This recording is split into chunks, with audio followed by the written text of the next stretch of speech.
Um meteorito penetra na atmosfera terrestre com uma velocidade média de 5.000 metros por segundo. A cada quilômetro que percorre, o meteorito acumula uma carga elétrica de 2 milicoulombs. Pode-se associar ao acúmulo de carga no meteorito uma corrente elétrica média em amperes, da ordem de... Ora, quando se pede para fazer o cálculo da intensidade média da corrente, isso é uma definição que corresponde à quantidade de carga que é transportada durante um determinado intervalo de tempo. Essa questão me pede para calcular a intensidade da corrente. Então eu preciso de duas informações: a quantidade de carga e o intervalo de tempo. Observe que foi dito no texto que o meteorito acumula uma determinada quantidade de carga de 2 vezes 10 a menos 3 coulombs. Então, eu já posso colocar aqui na quantidade de carga o valor fornecido no enunciado. 2 vezes 10 a menos 3 coulombs. Agora, eu preciso do tempo que o meteorito gasta para acumular essa quantidade de carga. E aí é onde vem a parte divertida da questão, a parte diferenciada. Ele não diz a cada intervalo de tempo que o meteorito gasta para acumular essa carga. Ele diz que essa carga é acumulada para cada quilômetro. Então a pergunta que eu preciso fazer é: quanto tempo, porque o que me falta é o tempo para responder a questão, é só o que me interessa. Então, quanto tempo um meteorito andando a 5.000 metros por segundo leva para percorrer cada quilômetro? Essa é a pergunta que eu preciso me fazer. E aí repara que agora a questão tirou a gente da eletricidade e levou a gente lá para a mecânica. Em mecânica nós dizemos que velocidade é espaço sobre tempo. Observa como as informações vão ficar encaixadas. Foi dada a velocidade como sendo 5.000 metros por segundo. Foi dito que a cada quilômetro percorrido pelo meteorito, então a cada 1 quilômetro, isso é o ΔS, é o espaço percorrido. E eu vou conseguir descobrir o que eu quero, o intervalo de tempo. Observe sempre as unidades de medida e os prefixos que acompanham.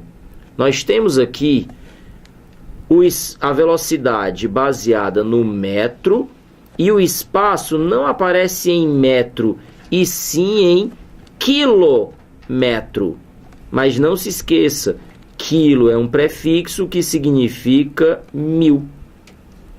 Então eu posso substituir esses 1 quilômetro por 1000 metros.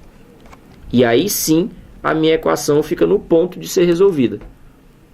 Nós teríamos então, fazendo meios pelos extremos, o intervalo de tempo como sendo 10 a terceira metros dividido por 5 vezes 10 a terceira metros por segundo.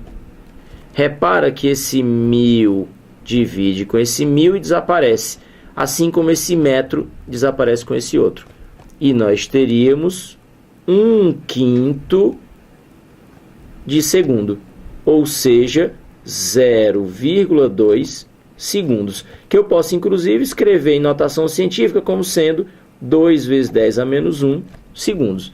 E esse era o tempo que me faltava para que finalmente eu calcule o que a questão pede.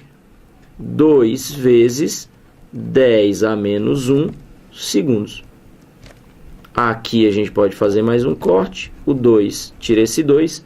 Lembra que o 10 a menos 1, quando sobe lá para o numerador da fração, ele vai ficar com expoente positivo, de tal maneira que nós teríamos 10 elevado a menos 3 vezes 10 elevado a 1 Coulomb segundo, que é a unidade de medida da corrente, em amperes.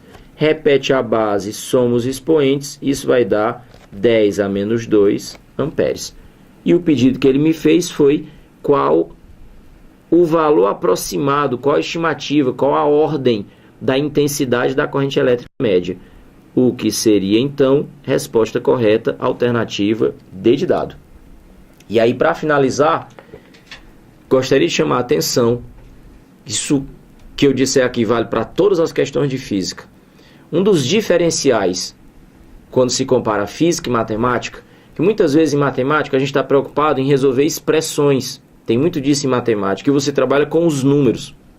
Multiplica, divide, faz a potência, calcula a raiz, racionaliza uma fração, tira o mínimo múltiplo comum, produto dos meios pelos extremos numa fração, numa proporção. Agora, observe, em física, os números são medidas de grandezas. E velocidade é uma grandeza diferente, por exemplo, de tempo, diferente de espaço, diferente de quantidade de carga, diferente de intensidade de corrente. Cada grandeza tem a sua unidade de medida. Então, se eu falo espaço, eu posso medir em metro. Se eu falo tempo, eu posso medir em segundo. Se eu falo carga, eu posso medir em coulombs. Se eu falo intensidade da corrente, eu posso medir em ampere. E ainda em cima disso, é preciso observar outra coisa. Às vezes você tem a unidade acompanhada de um múltiplo ou de um submúltiplo, que em termos de língua portuguesa é um prefixo. Então você viu aqui, a gente colocou aqui, 1 quilômetro. Observa a palavra. Na realidade, são duas palavras juntas. Quilômetro. Quilo é um prefixo. Então, quilômetro é uma palavra formada por prefixação. Se quilo significa 1000, então quilômetro, que é quilômetro, equivale exatamente a 1000 metros. Então é sempre importante que você fique atento nos prefixos das unidades de medida, para que acabe não fazendo cálculo errado, ok?